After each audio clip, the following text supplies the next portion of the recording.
اللهم صل على سيدنا محمد يا رب صل وسلم دائما ابدا على حبيبي.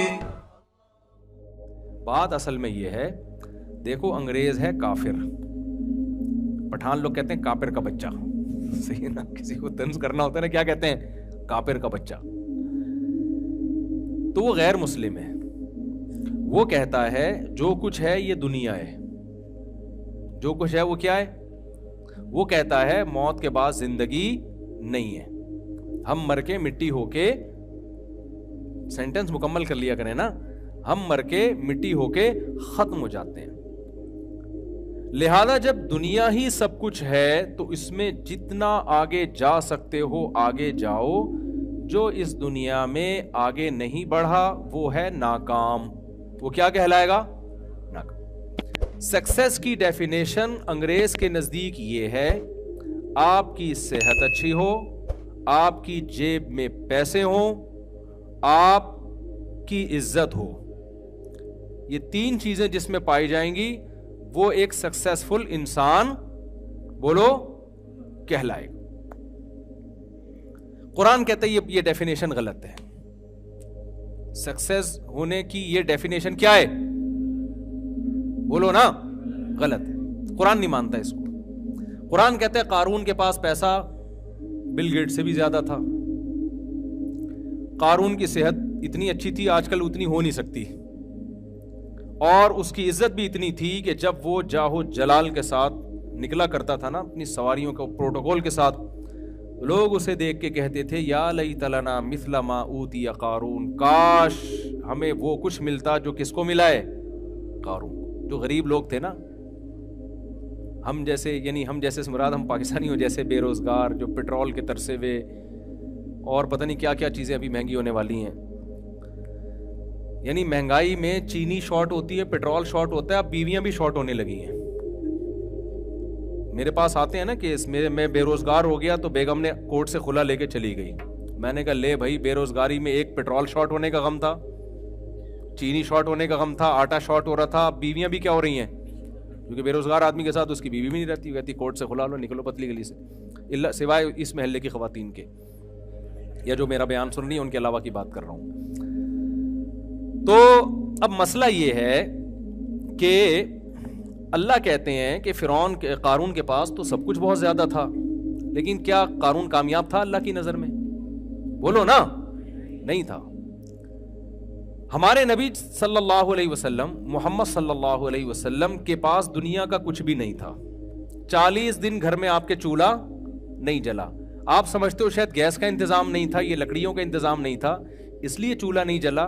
بات اصل میں ہے کہ جلانے کے لیے جو کھانا ہوتا ہے نا، جو پکایا جاتا ہے، وہ کھانے کا انتظام نہیں تھا. چولہا بھی تھا، لکڑیاں بھی تھیں، پکائیں کیا اس پہ؟ کھجوروں پہ گزارا ہو رہا تھا. سمجھ رہے؟ کس پہ گزارا ہو رہا تھا؟ کھجوروں پہ. لیکن دنیا کے سب سے کامیاب انسان کون تھے؟ قرآن کہتا ہے محمد صلی اللہ علیہ وسلم تھے. اس سے ہمیں پتہ چلتا ہے شاید قرآن یہ کہنا چاہ رہا ہے کہ غریب کامیاب ہوتے ہیں. شاید قرآن نے یہ کہا کہ بھئی قارون کے پاس پیسہ تھا، ناکام. محمد صلی اللہ علیہ وسلم اور موسیٰ علیہ السلام کے پاس پیسہ نہیں تھا، اس لیے وہ کیا تھے؟ کامیاب. تو اس سے تو یہ لگتا ہے کہ شاید قرآن یہ کہہ رہا ہے کہ پیسے مت کماؤ. تو جتنے یہاں پروجیکٹ دی کمفرٹ میں چل رہے ہیں سارے بند ہو جانے چاہیے نا. کیا خیال ہے بھائی؟ لیکن نہیں، ہم قرآن پڑھتے ہیں تو قرآن نے کہا نہیں، سلیمان علیہ السلام کے پاس تو قارون سے بھی زیادہ پیسہ تھا، مگر وہ کیا تھے؟ بولے نا یار آپ لوگ. میں تھوڑی دیر بات کروں گا، میں چاہتا ہوں آپ میرے ساتھ شریک ہوں. یہ ہماری نا آپس میں بات چیت ہو رہی ہے، بیان نہیں ہو رہا ہے. تو قارون کے پاس پیسہ تھا، ناکام. موسیٰ علیہ السلام اور محمد صلی اللہ علیہ وسلم غربت تھی، مگر کیا تھے؟ کامیاب. ہم نے اس سے اندازہ لگایا شاید اللہ کی نظر میں پیسے والے ناکام ہیں اور غریب کیا ہیں؟ کامیاب. لیکن ایک اور مثال قرآن نے دے دی. داؤد اور سلیمان علیہ السلام کے پاس اتنا پیسہ تھا کہ قارون کچھ بھی نہیں تھا ان کے مقابلے میں. اور ایسے وسائل اور ایسے اسباب. ابھی یہاں کنسٹرکشن کا کام ہو رہا ہے نا، عمیر بھائی نے مزدور لگائے ہوئے ہیں، بلڈنگ بن رہی ہے، عمیر شیخانی جو ہمارے دوست ہیں, انہوں نے, میں دیکھتا رہتا ہوں نا, وہاں سے ٹرک آ رہا ہے بجری کا, وہاں سے یہ آ رہا ہے, وہاں سے یہ آ رہا ہے.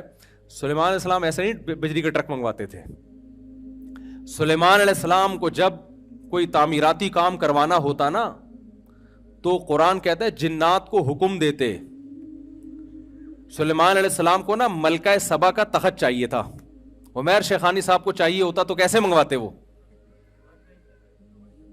ٹرک بھیجتے, ہوائی جہاز جاتے, بحری جہاز جاتے, اور پتہ نہیں کیا کیا ہوتا, پھر 2-3 نٹ بولٹ مل جاتے, اس سے زیادہ اس تخت سے کچھ نہیں ملنے والا تھا. کروڑوں روپے کا, اربوں خربوں روپے کا تخت تھا. سلیمان علیہ السلام نے کہا ایکم یاتینی بعرشھا قبل ان یاتونی مسلمین. جنات سے کہا کہ کون ملکہ سبا کا تخت 2 منٹ میں یہاں اٹھا کے لے آئے گا. تو ایک بزرگ تھے, ان کی کرامت تھی, انہوں نے کہا آپ پلک جھپکنے سے پہلے میں لے آؤں گا, اور یہ کہا اور تخت حاضر تھا سامنے. ہر چیز سلیمان علیہ السلام کو اللہ نے دی, پرندوں کی بولیاں سکھائیں, ایجنسی کا کام پرندوں سے لے رہے ہیں, مضبوط طاقتور جنات ان کے تابع بنا دیے, اور لائف اسٹائل بھی بہت شاہانہ. جب پیسہ دیا تو اسٹائل بھی کیسا تھا؟ شاہانہ, بہترین تاج, بہترین تخت. یہ جو لوگ کہتے ہیں نا کہ یہ پیسہ ہو اور رہو غریبوں کی طرح, یہ اسلام کا حکم نہیں کہ لگژری گاڑی میں کیوں گھوم رہا ہے. بھائی اگر پیسے ہیں تو لگژری گاڑی میں ہی گھومنا پڑے گا آپ کو. ہمارے نبی کے پاس پیسہ آیا تو آپ نے صبح آیا تو شام سے پہلے خرچ کر دیا, شام کو آیا تو صبح سے پہلے خرچ کر دیا, تو آپ نے غربت کو اختیار کیا. اسلام میں اس کی کوئی مثال نہیں ملتی کہ پیسہ ہو اور رہو غریبوں کی طرح. میں سمجھا پا رہا ہوں اپنی بات؟ یا تو رکھو ہی نہیں پیسہ, صبح آیا تو شام سے پہلے سارا صدقہ کر دو, پھر شام کو کھانے کے لیے روٹی نہیں ہے. لیکن ایسا توکل کسی میں آج کل ہوتا نہیں ہے, اور نہ ہونا بھی نہیں چاہیے. یہ اسلام کا حکم بھی نہیں ہے, یعنی ہونا تو چاہیے لیکن اس پر عمل نہیں کرنا چاہیے اس طریقے سے. نبی صلی اللہ علیہ وسلم نے کیوں کیا, اس پر ایک مستقل بیان ہے میرا, بھی یہ موقع نہیں ہے. لیکن نبی نے پیسہ رکھا نہیں ہے, تو شریعت اس کی اجازت نہیں دیتی کہ آپ پیسہ رکھیں اور رہیں کس طرح؟ غریبوں کی طرح رہیں. بے شمار پیسہ ہے اور پھٹے ہوئے کپڑے پہن رہے ہیں, پیون. میں نے ایسے کروڑ پتی لوگوں کو دیکھا, بھائی تیرے کپڑے پھٹے ہوئے کیوں ہیں؟ کہہ رہے ہیں نبی نے پیون زدہ کپڑے پہنے. او بھائی, نبی کے پاس تو پیسے نہیں تھے, صبح آئے تو صدقہ کر دیے نا, تو جو کپڑا ملا آپ نے پہن لیا. تمہارے پاس تو بینکوں میں کروڑوں روپے رکھا ہوا ہے, تم پھٹے پرانے کپڑے کیوں پہن رہے ہو بھائی؟ اچھا, یہ پہلے زمانے میں ہم کہتے تھے کپڑے پہنے, اب جس کے پاس جتنا پیسہ ہے نا وہ کپڑے نہیں پہن رہا. وہ اب کیا ہو رہا ہے معاملہ؟ یعنی جتنا پیسہ آئے گا نا کپڑے مارکیٹ سے کیا ہوئیں گے؟ اسٹائل ہے بھائی. غریب لوگ کپڑے پہنتے ہیں. اب تو ایک آدھ چٹی مٹی پہن کے نا مالدار آدمی کہہ رہا ہے یار اسٹائل ہے ہمارا, یہ کپڑے وپڑے تو غریبوں کا کام ہے پہننا. خیر, میرا موضوع نہ کہیں چینج ہو جائے نا, میں اس لیے ذرا کوشش کر رہا ہوں کہ وہ, یعنی مالدار خواتین کے کپڑوں پہ پیسہ بہت لگتا ہے مگر کپڑا نہیں لگتا.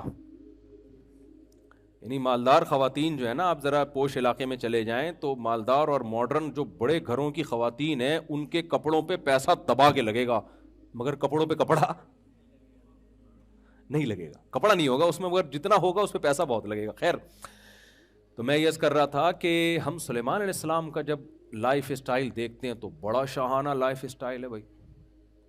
اور بات جب کر رہے ہیں نا ملکہ سبا سے, جس کو اللہ نے اتنا بڑا تخت دیا, تو بات بھی ایسے کر رہے ہیں کہ جو ایک شاہانہ اسٹائل ہوتا ہے. ملکہ سبا کو پیغام بھیجا کہ انسان کی بچی بن کے چلی آ.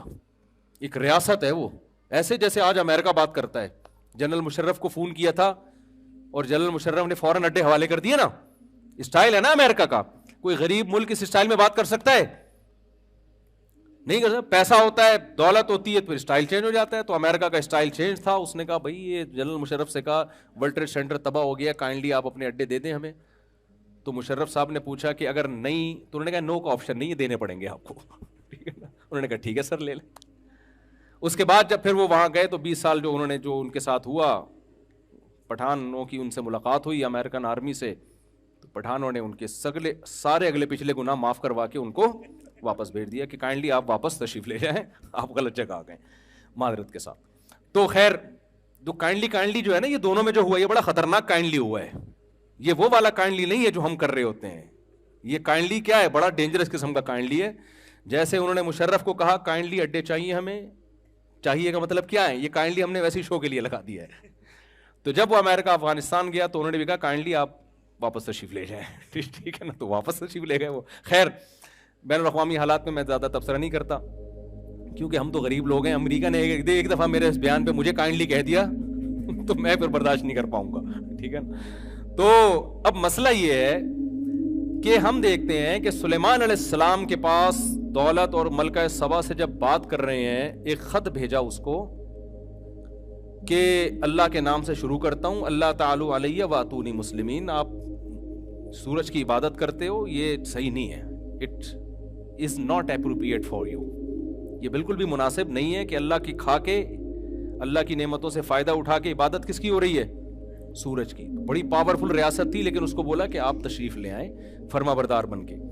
ملکہ سبا نے انکوائری کے لیے لوگ بھیجے تو پتہ چلا یہ تو بڑے پاورفل ہیں. سلیمان علیہ السلام نے دھمکی دی کہ پہلا پیغام میرا آرام سے گیا تھا, دوسرا پیغام نہیں آئے گا, میری فوج آئے گی اور اب بندی بن کے آرام سے چلی جاؤ. تو یہ اسٹائل کس کا تھا, سلیمان علیہ السلام کا, کہ بھائی پاور بھی تھی, جب پاور ہوتی ہے تو اسٹائل یہی ہوتا ہے. اب مجھے ایک بات بتاؤ, سلیمان علیہ السلام کے, اچھا معذرت کے ساتھ خواتین بہت ناراض ہوتی ہیں ایسی باتوں سے, 100 بیویاں بھی تھی سلیمان علیہ السلام کی, بہت معذرت کے ساتھ, میں ایسی باتیں کرتا کہاں ہوں, آپ کو پتہ ہے شادیوں وادیوں کی, لیکن بخاری میں ہے کہ سلیمان علیہ السلام کی بیویاں کتنی تھیں, 100 بیویاں تھیں. وہ مجھ سے پوچھ کے نہیں کی بھائی, انہوں نے تو ان سے جا کے پوچھو, مجھے نہیں کہو. لوگ کہتے ہیں آپ ایسی باتیں کیوں کر رہے ہو, انہوں نے ایسا کام کر لیا, ہم باتیں کرنے پر پابندی لگا رہے ہو. تو ان کی پیسہ بہت تھا تو وسائل بہت تھے, تو شادیاں کتنی کی, ایک وقت میں 100 بیویاں تھیں سلیمان علیہ السلام کی. لیکن قرآن ان کو بھی کیا کہتا ہے, کامیاب, ناکام نہیں تھے. کیا تھے وہ, کامیاب. نعم العبد, بہت پیارے بندے تھے اللہ کے, وہ دنیا میں بھی ان کے لیے بھلائی اور آخرت میں بھی بھلائی. تو اے اللہ, کبھی تو بتا رہا ہے کہ غریب کامیاب ہے اور مالدار ناکام ہے, کبھی تو کہہ رہا ہے کہ مالدار کامیاب ہے, غریب کیا ہے, ناکام ہے. تو سمجھ میں نہیں آ رہا. تو اللہ نے اس مسئلے کا حل یہ بتایا کہ بھائی اللہ نہ تمہاری دولت کو دیکھتا ہے نہ تمہاری غربت کو دیکھتا ہے, اللہ کیا دیکھتا ہے, تمہارے عمل کو. جو غریب ہو کے اللہ کو خوش کرے وہ غربت میں کامیاب ہے, جو مالدار ہو کے اللہ کو خوش کرے وہ مالداری میں کامیاب. ہم صحابہ میں دیکھتے ہیں, حضرت بلال انتہائی غریب تھے, لیکن حضرت ابو بکر بہت مالدار تھے. ہمارے ہاں جامع الرشید میں حضرت ابو بکر کے بارے میں جو تاریخی روایات سے ان کے جو اثاثے ملتے ہیں, ایسٹس ملتے ہیں, وہ اربوں روپے میں, اس زمانے کے اربوں روپے بنتے ہیں. وہ حضرت عثمان اتنے بڑے تاجر تھے کہ 400 گھوڑے ایک ٹائم پہ انہوں نے صدقہ کر دیے, گفٹ کر دیے. تو جو 400 گھوڑے ایک ٹائم پہ کر رہا ہے اور پھر بھی مالدار ہے, اس کے پاس بیک اپ پہ کتنے گھوڑے ہوں گے؟ آپ کیا سمجھتے ہو گھوڑے کیا گٹکے کی قیمت میں ملتے تھے؟ ہے بھائی, اس زمانے کی شاہی سواری تھی گھوڑا بھائی, یا آج کی لینڈ کروزر ہے وہ. تو 400 تھی ان کے پاس جو صدقہ کیے, اور اس کے علاوہ بھی تھے اونٹ اتنے اتنے ان کے پاس. تو ارب پتی تاجر تھے عثمان رضی اللہ تعالیٰ عنہ, وہ بھی کامیاب, اور حضرت بلال جو غریب تھے وہ بھی کیا تھے, کامیاب تھے. تو اسلام سکسیس اور کامیابی کی وہ ڈیفینیشن بیان نہیں کرتا جو کون بیان کرتا ہے, گورا. گورا کہتا ہے مادی ترقی ہی کامیابی ہے, لہذا اس کی نظر میں قرآن کی ویلیو نہیں. اسلام کہتا ہے کہ اصل کامیابی کیا ہے, آخرت. لیکن اس کو دنیا سے جوڑتا ہے. وہ کیسے جوڑتا ہے وہ میں آخر میں آپ کو بتاؤں گا. کامیابی کا کیا مطلب ہے بھائی, جو اللہ کی مان کے چلے گا وہ کیا ہے, کامیاب. اب اسلام آپ کو ترقی سے نہیں روکتا, لیکن یہ ترقی باؤنڈ ہوگی اسلامی شریعت کی حدود میں. آپ نے ترقی بھی آخرت کے لیے کرنی ہے, وہ بھی آخرت کے لیے کرنی ہے آپ نے. تو ہماری کامیابی میں اصل کیا ہے بھائی, بولو نا, آخرت ہے. اصل ہے خدا کو راضی کرنا. تو چند کام بس میں بتا کے اپنے بیان کو ختم کرتا ہوں. یہ موضوع بہت لمبا ہے لیکن ٹائم بہت زیادہ ہو گیا ہے, تو چند کام آپ کو کرنے پڑیں گے. جو گورا, میں گورے کا بار بار تذکرہ, ہماری ینگ جنریشن ساری گوروں کو فالو کر رہی ہے. کہہ رہی یار گورے تو کرتے نہیں, ان کے یہاں تو مولوی مارکیٹ میں ہوتے ہی نہیں ہے. کبھی سنا اوباما جا رہے ہیں کسی مولانا صاحب سے دم کرانے کے لیے؟ کبھی سنا آپ لوگوں نے؟ ان کے یہاں تو نہیں ہوتے. ان کے یہاں یہ نکاح طلاق کے مسائل بھی نہیں ہوتے. ان کے یہاں کورٹ سب کچھ کرتی ہے. کورٹ کا لا چینج کر دیا تو ان کا سارا قانون کیا ہو گیا, چینج. ہمارا 1400 سال پہلے جو قانون تھا آج بھی کیا ہے, زنا 1400 سال پہلے حرام, آج بھی کیا ہے, حرام. عزم کرو کبھی زنا کے قریب, بولو نا. آج نوجوانوں میں, لڑکے لڑکیوں میں زنا بہت پھیل رہا ہے, اس کو برا سمجھنا چھوڑ دیا ہے. خدا کی قسم جہنم کے انگارے اپنے لیے جمع کر رہے ہو. زانی کی عیاشی پہ کبھی رشک مت کرو کہ یار اتنی لڑکیوں سے تعلقات, یہ اپنے لیے عذاب اکٹھا کر رہا ہے. اگر زنا اللہ کی نظر میں بہت برا عمل نہ ہوتا تو اسلام نے سورہ نور میں حکم نہ دیا ہوتا کہ جو کنوارا مرد زنا کرے یا کنواری لڑکی زنا کرے چوک پہ کھڑا کر کے 100 کوڑے مارو, اور شادی شدہ مرد یا شادی شدہ عورت زنا کرے تو حکومت کو حکم دیا جا رہا ہے کہ زمین میں گاڑ کے پتھروں سے مار کے ہلاک کر دو. اس سے پتہ چلتا ہے یہ چھوٹا جرم, کسی جرم کی اتنی سخت سزا ہے اسلام میں کہ پتھروں سے, اللہ یہ بھی کہہ سکتا ہے گردن اڑا دو, نہ نہ نہ, میرڈ ہو کے زنا کر رہا ہے, یہ حلال موجود ہے, حرام کی طرف جا رہا ہے. تو اللہ نے کیا کہا, نبی نے اس مرد کو بھی پتھر, حالانکہ نبی کتنے رحم دل تھے, نبی صلی اللہ علیہ وسلم نے فتح مکہ کے موقع پہ سارے بڑے بڑے کافروں کو معاف کر دیا جنہوں نے بڑا ظلم کیا تھا, سب کو معاف کیا, زانی کو معاف نہیں کیا. کیوں؟ آپ کے پاس معافی کا آپشن نہیں تھا. آپ نے فرمایا چور کا ہاتھ کاٹا, آپ نے فرمایا اگر میری بیٹی فاطمہ بھی چوری کرتی میں ہاتھ کاٹتا. کیوں؟ یہ آپشنل نہیں ہے, اس میں میرا اختیار نہیں ہے, یہ کس کا حکم ہے؟ خدا, اسے معاف کرنے کا حق نہیں دیا مجھے. تو حکومت کو کیا اللہ نے حکم دیا, بھائی زنا کوئی کرتا ہے 100 کوڑے مارو, شادی شدہ مرد یا عورت زنا کرتا ہے پتھروں سے مار کے ہلاک کرو. کتنی سخت سزا ہے. تو آج سے عزم کرو بھائی زنا کے کبھی قریب. زنا کا آلٹرنیٹ کیا ہے؟ نکاح ہے. یہ بھی اللہ نے ہی بتایا ہے. اب جب ہم زنا کو حرام کہتے ہیں, لوگ کہتے ہیں زبردست بات کی, جب ہم کہتے ہیں اللہ ہی نے جس نے زنا کو حرام کیا اس نے 4 کی اجازت بھی دی ہے, یار یہ مولوی صاحب کیا باتیں لے کے بیٹھ گئے یار, آپ کیا ہمارے گھروں میں فساد ڈال رہے ہو. تو میں تھوڑی ڈال رہا ہوں بھائی, اگر اللہ نے ڈالا ہے تو باز اللہ, اللہ اور اللہ تھوڑی فساد ڈال رہا ہے. اللہ کہہ رہے ہیں زنا کو روکو. جب نکاح ہوں گے تو عورتیں بغیر نکاح کے جب ہوں گی نہیں تو وہ نہ پیسوں کی لالچ میں آئیں گی, نہ وہ اپنی عفت کی حفاظت کے لیے زنا کی طرف جائیں گی. طوائفوں کو توبہ کروائی جاتی ہے, ان کے خرچے بھی ہوتے ہیں, تو او بھائی اس کا آلٹرنیٹ کیا ہے؟ تو مرد جب تک نہیں کریں گے نکاح کو پروموٹ نہیں کریں گے, جلد نکاح اور زیادہ نکاح جب تک ہی نہیں ہوگا زنا ختم نہیں ہوگا سوسائٹی سے. سمجھتے ہو کہ نہیں سمجھتے؟ نہیں سمجھو کوئی بات نہیں, مرو گے تو آپ کے اچھوں کو بھی سمجھ میں آ جائے گا. ہاں پھر رو نہ بیٹھ کے. بہرحال آپ کو زنا کے قریب جانے کی اجازت نہیں. 1400 سال پہلے بھی نہیں تھی, آج بھی نہیں. یورپ میں 100 سال پہلے برا تھا یہ عمل, انہوں نے اب لیگل کر دیا اس کو. یار میوچل انڈرسٹینڈنگ سے اگر وہ کر رہا ہے تو کیا اس میں حرج ہے, کیونکہ وہ خدائی قانون کے پابند نہیں, ان کی اسمبلیوں میں قانون بنتے ہیں. ہم بھی اسمبلی کو دیکھتے ہیں لیکن پہلے کس کو دیکھتے ہیں؟ بولو نا, اللہ. اللہ نے حرام کر دیا. اچھا, جب نکاح کو اسلام نے پروموٹ کیا ہے تو نکاح کو بچانے کی بھی کوششیں کی ہیں.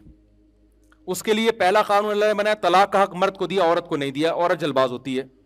ہماری عدالتوں نے طلاق کا حق کس کو دے دیا؟ عورت کو بھی. آج کورٹ میں عورت جائے 2 منٹ میں اس کو خلا کی ڈگری ملتی ہے, بے شوہر صحیح ہو غلط ہو اس کی بحث نہیں ہے.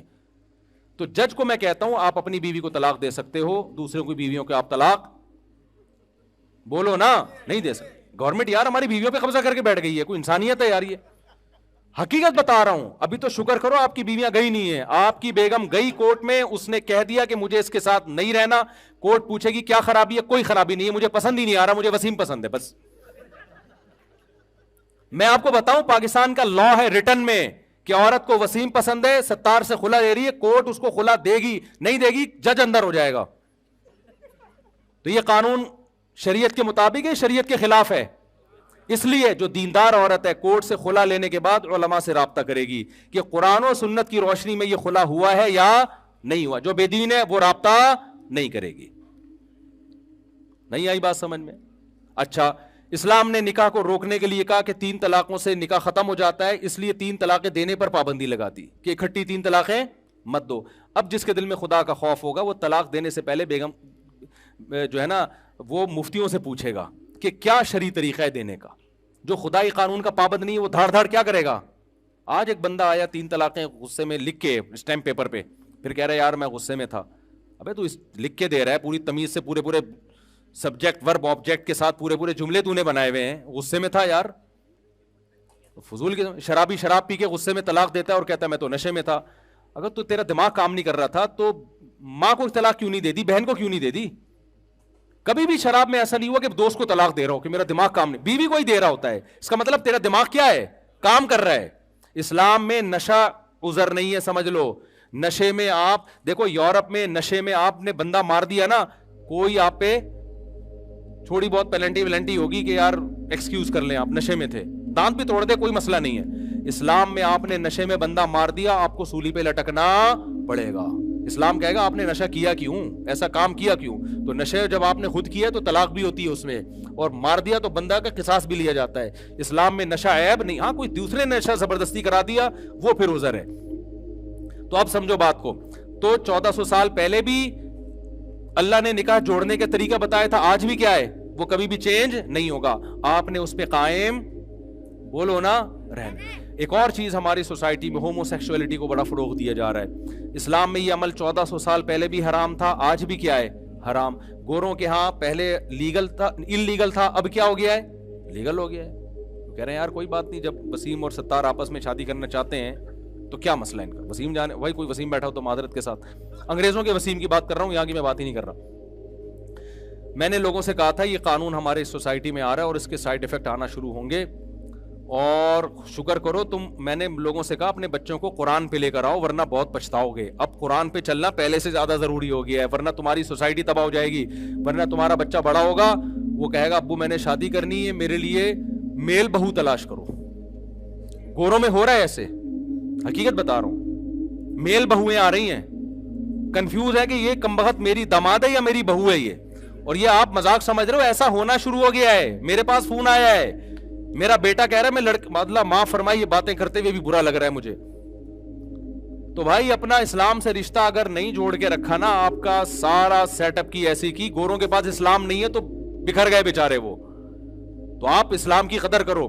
تو اسلام میں یہ ہومو سیکسولیٹی پہلے بھی حرام تھی, آج بھی کیا ہے حرام ہے, یہ کبھی بھی لیگل نہیں ہو سکتی. لوط علیہ السلام کی پوری قوم کو اٹھا کے اللہ نے پٹک دیا.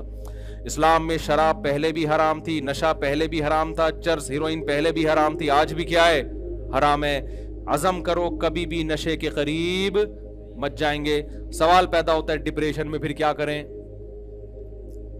ٹینشنیں اتنی ہیں, پیٹرول مہنگا, یہ مہنگا. تو بھائی نشے سے ڈپریشن ختم نہیں ہوتی, نشے سے ڈپریشن بڑھتی ہے, وقتی ختم ہو جاتی ہے. بلکہ ایک ٹینشن اور کہ اب یہ مہنگی نہیں ہو گئی, اب وہ لت پڑ گئی اس کی. اب جس کو شراب پینے والے کو نہ ملے اس کا دماغ ہی نہیں کام کر رہا ہوتا.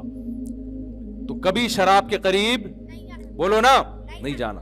یہ اللہ میاں نے کیا کیا ہے, حرام قرار دیا ہے. پھر میرے بھائی اللہ کا ایک اور حکم ہے جو 1400 سال پہلے بھی تھا, آج بھی ہے, قیامت تک, کیونکہ اللہ کا قانون تبدیل نہیں ہو سکتا.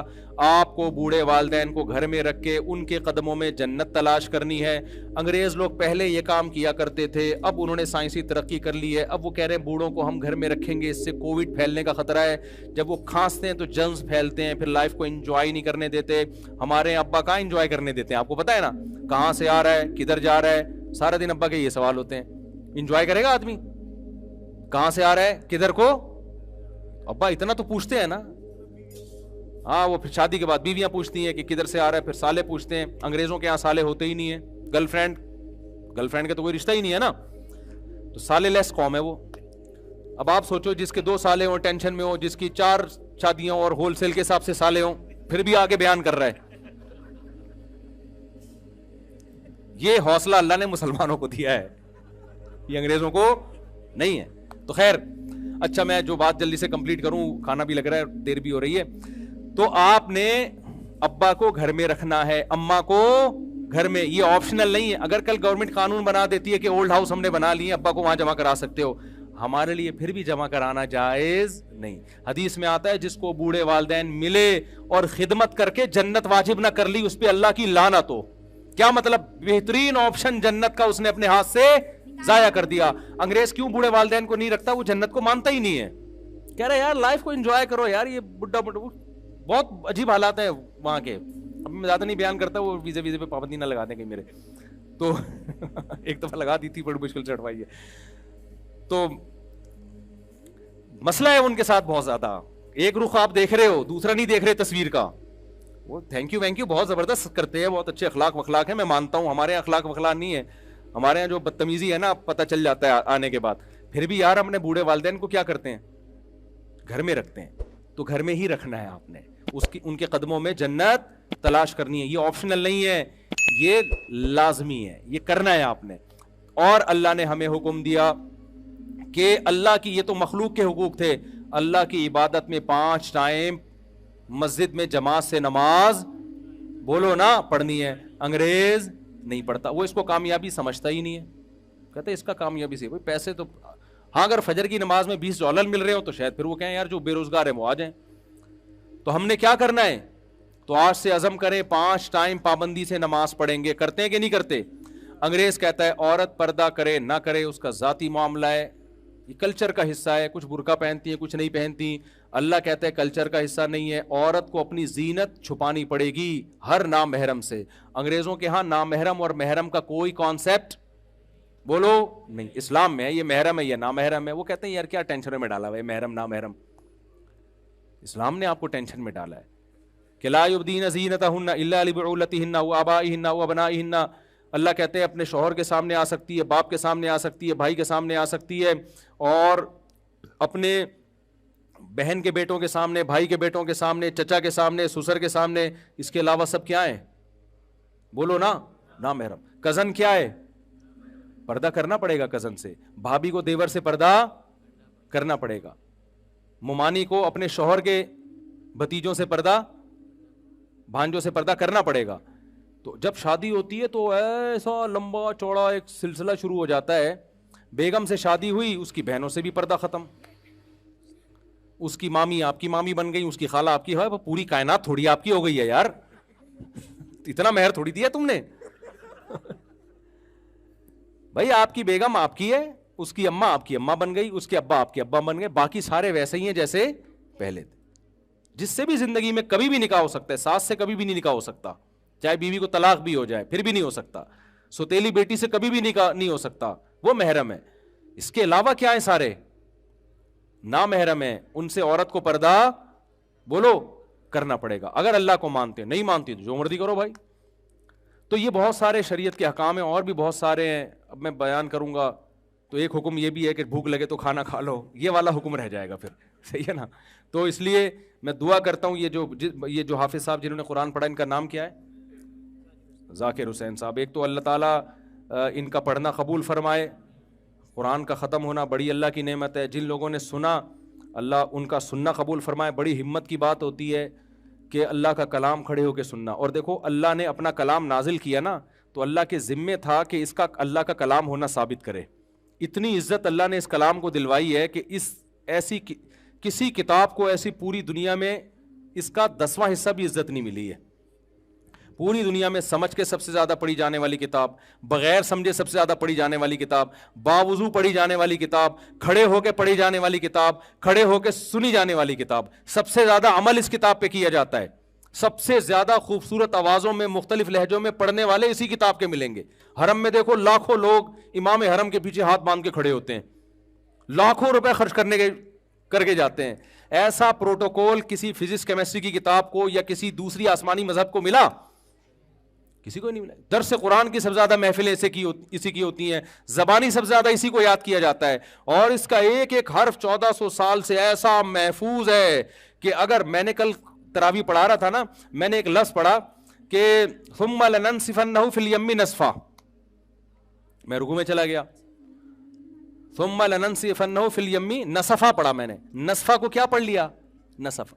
اگلے دن قاری صاحب نے کہا بھائی آیت دوبارہ ریپیٹ کر لینا, نسفا نہیں ہے نسفا ہے. ہم نے دوبارہ ریپیٹ کری, ہمارے باپ کو بھی ریپیٹ کرنی تھی دوبارہ. یار دنیا میں کوئی ایسا ہے کہ ایک زبر زیر پیش کو ایسا 1400 سال سے محفوظ کیا جا رہا ہو؟ دوسرے کوئی ہوتے مذہب یار چلو نسفا ترجمے میں تو کوئی فرق نہیں پڑ رہا نا, چلو یار چل, نہیں جانے دیں گے بھائی آپ کو. نسفا ہے تو نسفا ہے, نسفا نہیں ہو سکتا. وہ نہیں آئی بات میرا خیال ہے سمجھ میں. یہ ایک مستقل ٹاپک ہے قرآن کی کیسے اللہ نے کہا کہ میرا کلام ہے نا, تو اب کوئی نبی تو آئے گا نہیں, کوئی کتاب آئے گی نہیں. اگر یہی تحریف ہو گئی نا تو پھر مسئلہ یہ ہو جائے گا کہ لوگ کہیں گے, وہ مولوی کہتے ہیں ٹانگیں چوڑی کرو, وہ کہتے ہیں ٹانگیں پتلی کرو, وہ کہتے ہیں ہاتھ ادھر باندھو, وہ کہتے ہیں ادھر باندھو. لوگ کہیں گے یار یہ ان کے پھڈے نہیں ختم ہو رہے, ہم مذہب چھوڑ رہے ہیں. اللہ نے کہا یہ میری کتاب ہے, کسی کا باپ بھی اس کو تبدیل نہیں کر سکتا. یہ اصل ہے اور یہ قیامت تک رہے گی. ایسی حفاظت کر کے دکھا دی تاکہ اس پہ انگلی نہ اٹھے. تو جس فرقے کا بھی مولوی ہوگا نسفا کو نسفا ہی پڑھ رہا ہوگا, نسفا کو نسفا پڑھ رہا ہوگا. کیا خیال ہے بھائی؟ چاہے جتنی مرضی ٹانگیں چوڑی کرے پتلی کرے, زور سے آمین کہ آہستہ میں, قرآن کیا کرے گا؟ وہ نہیں تبدیل کر سکتا. اللہ نے کہا تاکہ اس میں چینجنگ ہوگی تو مسئلہ خراب ہو جائے گا. اس میں اللہ نے بھی بتا دیا کہ ٹانگیں ایسی کرو ایسی کرو, یہ اتنا بڑا ایشو نہیں ہے. پڑھ تو لو نا نماز کسی بھی طریقے سے. تو اس لیے میرے بھائی زنا سے دور رہنا ہے, نشے سے دور رہنا ہے, جو آج کل کی اخلاقی برائیاں ہیں, نماز پابندی سے پڑھنی ہے, اور زنا سے دور رہنے کا مطلب اپنی آنکھوں کی حفاظت. جب بد نظری ہوتی ہے آج سے یہ عزم کرو, رمضان میں جتنے لڑکیوں کے نمبر وسیم اور غفار کے نام سے سیو کیے ہوئے سارے کیا کر دو, ایک ڈیلیٹ کرنے سے پہلے ایک کام کر لو. یہ آپشن صرف میں دوں گا آپ کو. یہ عام طور پر مولانا حضرات کہیں گے ڈیلیٹ کر دو, ہم کہیں گے نہیں, پیغام بھیج دو کہ میرا ارادہ شادی کرنے کا ہے, اگر آپ راضی ہیں تو میں ابا کو لے کے آ رہا ہوں. شریف لوگ ابا کو ہی لے کے جاتے ہیں. اچھا اچھا اچھا اچھا, وہ مجھ سے بھی بڑی شکایت ہے ان کو. اچھا مفتی صاحب معذرت کے ساتھ آپ سے مجھے بہت شدید قسم کی شکایت ہے, وہ یہ کہ آپ ہمیشہ مردوں کی دوسری تیسری چوتھی شادی کی ترغیب دیتے ہیں, مگر جتنی ترغیب اور زور شادیوں پر دیتے ہیں اتنا زور دوسری تیسری بیویوں کے حقوق پر نہیں دیتے, جس کی وجہ سے مرد شادیاں تو کر رہے ہیں مگر چھپ کے اور بہت ساری زیادتیوں کے ساتھ. بیوی اور طلاق یافتہ کی مجبوری ہوتی ہے وہ کر لیتی ہے, اچھا بیوہ اور طلاق یافتہ کی مجبوری ہوتی ہے وہ کر لیتی ہے, مگر ساری زندگی ایک عذاب میں گزارتی ہے, اور وقت گزرنے کے ساتھ نہ ادھر کی رہتی ہے نہ ادھر کی رہتی ہے, زیادتیوں کی لپیٹ میں آ جاتی ہے. ساتھ نہیں رکھتے یا رہتے ہیں تو دوسری بیوی کے ساتھ, رمضان عید بقرعید جیسے موقعوں پر بھی ساتھ نہیں ہوتے, سوشل اسٹیٹس نہیں دیتے, اپنے ماں باپ بہن بھائیوں سے دور رکھتے ہیں. گھر کی مکمل ذمہ داری عورت پر ہوتی ہے, اگر عورت کے پہلے شوہر سے بچے ہیں تو ان کی مکان رہائشی ذمہ داری بھی عورت اٹھاتی ہے. رات کو اکیلی رہتی ہے, بیماری میں اکیلی ہوتی ہے, روتی رہتی ہے. اچھا کسی سے دل کا حال کہے تو غیبت کہلاتی ہے, ورنہ چپ رہے تو ڈپریشن کا شکار ہوتی ہے. میں اس سے زیادہ جانتا ہوں, یہ کچھ بھی نہیں ہے ان خاتون کے ساتھ, وہ میں ابھی آتا ہوں اس کی طرف. یتیم بچوں کی مرد کی طرف سے سرپرستی سے محروم رہتی ہے, زمانے کے تانے سنتی ہے, اس کی موت. دیکھیں یہ جتنی باتیں لکھی ہیں میں اس سے زیادہ خواتین کے ظلم کی داستانیں بیان کر چکا ہوں جنہوں نے دوسری شادی کر کے عورت کو لٹکا دی. آج میرا بیان اسی پہ ہوا ہے کہ یہ جو چھپن چھپائی والے کیس ہیں نا, بیگم سے چھپ کے شادی کی کسی عورت سے, چند دن میں جب دماغ سے ایک بھوت اتر گیا تو اس کو لٹکا کے چھوڑ دیا. آج ہی میرا بیان اس کے خلاف ہوا ہے, ابھی میں وہیں سے بیان کر کے آ رہا ہوں نا اسی کے خلاف. تو یہ جن خاتون نے خط لکھا ہے, میں مانتا ہوں ایسی بہت ساری خواتین ہیں, لیکن اس کا حل یہ نہیں ہے کہ میں دوسری کی ترغیب دینا چھوڑ دوں. دیکھو ایک بیوی پر بھی تو بہت ظلم ہوتا ہے کہ نہیں ہوتا ہماری سوسائٹی میں. کتنے مرد ہیں جنہوں نے ایک شادی کی اور الٹا یعنی بیوی کا بیڑا غرق کر دیا انہوں نے, ہے کہ نہیں ہے, لیکن اس میں یہ کہنا شروع کر دیں کہ نکاح نہ کرو. اس کا حل یہ ہے کہ اللہ کے عذاب سے ڈرایا جائے. تو اسلام نے بھی وجہ اس کی ہے کہ اگر ہم مردوں کو یہ کہیں کہ نکاح نہیں کرنا ہے تو عورت کا اور زیادہ بیڑا غرق ہوگا, سوسائٹی میں زنا پھیلے گا. تو دوسری تیسری شادی کا اگر ہم لوگوں کو روکنا شروع کر دیں نا, تو مسئلہ یہ ہے کہ بہت ساری بیوہ طلاق یافتہ کماری جن کی عمریں نکل رہی ہیں ان کی شادی کے چانسز ختم, ناممکن ہے, وہ زنا کی طرف جائیں گی, کوئی کفالت کرنے والا نہیں ہے. ابھی ایک کیس میرے سامنے آیا ہے چند دن پہلے کہ 30 سال کی لڑکی بیوہ ہوئی ہے, 3 اس کے بچے ہیں, بچیاں ہیں, کوئی اسے پوچھنے والا نہیں ہے, لوگ زکاتیں دے رہے ہیں اس کو جا کے. بھائی اس کے دیور سے بولو یار تو یتیم بچے تمہاری بچیاں تمہاری بھتیجی ہیں, ان کے باپ بن جاؤ تم, کوئی نہیں ایسا. تو اس کا تو میں بیان کرتا رہتا ہوں کہ مرد جب دوسری شادی کرے حقوق پورے کرے, اور یہ قرآن نے بھی کہا ہے کہ ان خفتم اللہ تعدلوا, عدل کا پہلے سوچنا ہے, عدل نہیں کرو گے تو تمہارے لیے اس کی اجازت نہیں ہے. اور نبی نے فرمایا جس نے 2 شادیاں کی اور حقوق پورے نہ کیے قیامت کے دن آدھا دھڑ فالج زدہ ہوگا اس کا, یہ عذاب اللہ اس کو دے گا. تو یہ بالکل ایک المیہ ہے, لیکن اس کا یہ حل نہیں ہے کہ نکاح کی ترغیب دینا بند کر دی جائے. ترغیب بھی چلے گی اور ساتھ ساتھ وعید بھی چلے گی کہ کرنا بھی ہے اور حقوق ادا کر کے کرنا ہے. تو مرد کو چاہیے جب دوسری کی ہے تو دوسری کے بالکل وہی حقوق ہے جو کس کے ہیں, پہلی کے, اور پہلی کے بالکل وہی حقوق ہے جو ادھر ادھر لڑکنا نہیں ہے آپ نے, تو کرنا پراپر طریقے سے ہی ہے. تو اس میں جس بہن نے بھی خط لکھا ہے میں اس پہ بہت دفعہ بیان کر چکا ہوں, لیکن میرے جو بیان یوٹیوب پہ آتے ہیں نا, ایک تو میرا چینل ہے مفتی طارق مسعود اسپیچز, اس پہ آتے ہیں, وہ پورے 1.5 گھنٹے کے بیان ہوتے ہیں جس میں شادی کی بات بھی ہوتی ہے, حقوق کی بات بھی ہوتی ہے. لیکن جو دوسرے چینل میرے بیانات چلا رہے ہیں وہ شارٹ کلپ چلاتے ہیں, وہ چٹکلے والی چیزیں چلا رہے ہوتے ہیں کیونکہ ان کو ویورز چاہیے, پیسہ کمانا ہے ایڈورٹائز کے ذریعے. وہ کہتے ہیں کہ یار جو مزیدار قسم کا کلپ چلے گا نا سوسائٹی میں اس پہ ویسے ہی تھمبنیل لگا کے, وہ پھر پوری بات نہیں کر رہے ہوتے. میں ایک مثال دے کے بیان ختم کرتا ہوں. میں نے ایک دفعہ بیان کیا کہ بھائی جو نوجوان لڑکے ہیں نا ان کی جلدی شادی ہونی چاہیے. بہت سارے نوجوانوں نے کیا ابا کو جا کے تنگ کرنا شروع کر دیا, ہم 15 سال کے ہو گئے, ہم 18 سال کے ہو گئے, ہم 19 سال کے ہو گئے, بالغ ہو, ہماری شادی کرو. ابا آئے ان کے میرے پاس کہ یار ابھی کچھ کماتا نہیں ہے, میں نے اس کو پال پوس کے بڑا کیا، اب اس کے 20 بچوں کو بھی میں ہی پالوں گا. میں نے کہا حضرت میرا 1 گھنٹے کا بیان اگر اس پر ہوا ہے نا کہ نوجوان جلدی شادی کریں، تو 2 گھنٹے کا اس پر ہوا ہے کہ اپنے خرچے پہ کریں. آئی بات سمجھ میں؟ 2 گھنٹے کا اس پر ہوا ہے کہ کریں کہ اس کے خرچے پہ، کما کے اپنے خرچے پہ کریں، ابا کے خرچے پہ نہیں. میں نے کہا ہوا یہ ہے کہ میرا 1 گھنٹے کا بیان اس پر ہوا تھا کہ 4 شادیاں کریں، 1.5 گھنٹے کا اس پر ہوا تھا کہ حقوق بھی پورے کریں. ہوا یہ، ایک لطیفہ سناؤں پھر یہ سمجھ میں آئے گا، ایک لطیفے سے یہ سمجھ میں آئے گا.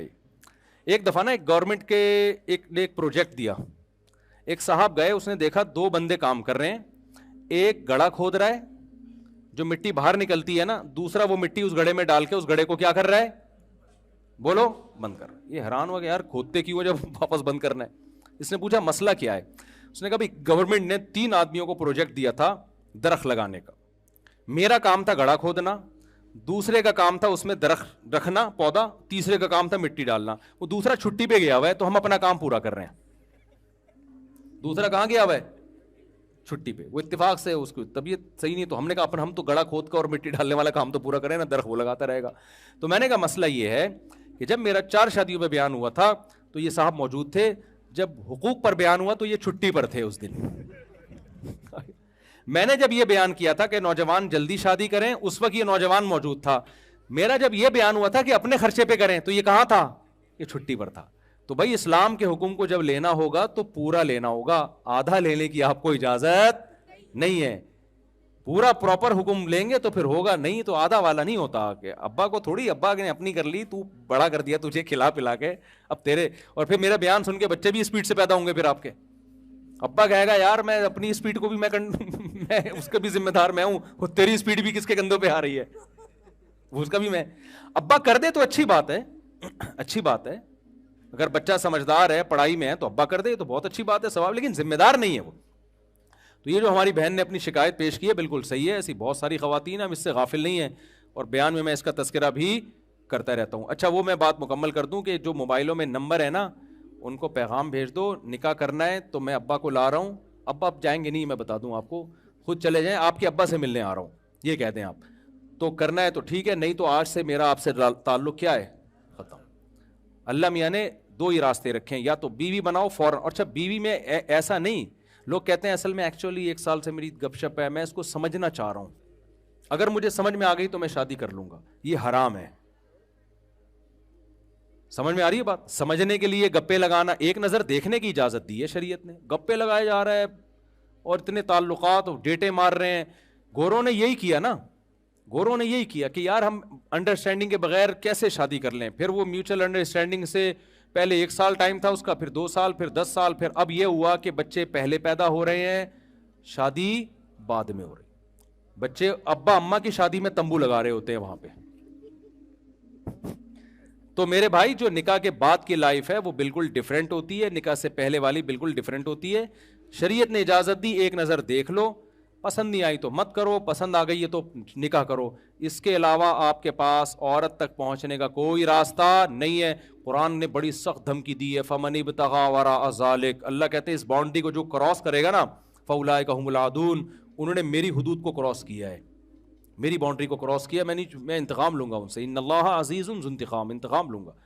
تو جو ہے آپ کے پاس اب تک موبائلوں میں نمبر ہیں، نکاح کر لیں. یا اس کو اگر وہ کہنا ایکچولی میرے گھر والے، جب گھر والے مان جائیں گے تو رابطہ کر لینا، ایک مس کال دے دینا، میں سمجھ جاؤں گا گھر والے مان گئے. اس کے علاوہ مجھ سے رابطہ تو جتنے غفار وسیم کے نام سے سیو کیے اڑا دیں سالے، کیونکہ مجھے پتا ہے اتنے نیک آپ بھی نہیں ہیں. ٹھیک ہے نا؟ تو یہ لوگوں نے ایسے ہی کیے ہوئے ہوتے ہیں، تو یہ سارے اڑا دیں. جو سچی مچی کا غفار ہے اس کو رہنے دیں، آپ سچی مچی کے ستار کو رہنے دیں، سچی مچی کے سلیم کو بھی رہنے دیں، جھوٹی موٹی کے سارے کیا کر دیں، نکال دیں. اللہ تعالیٰ سمجھنے کی، عمل کی توفیق عطا فرمائے.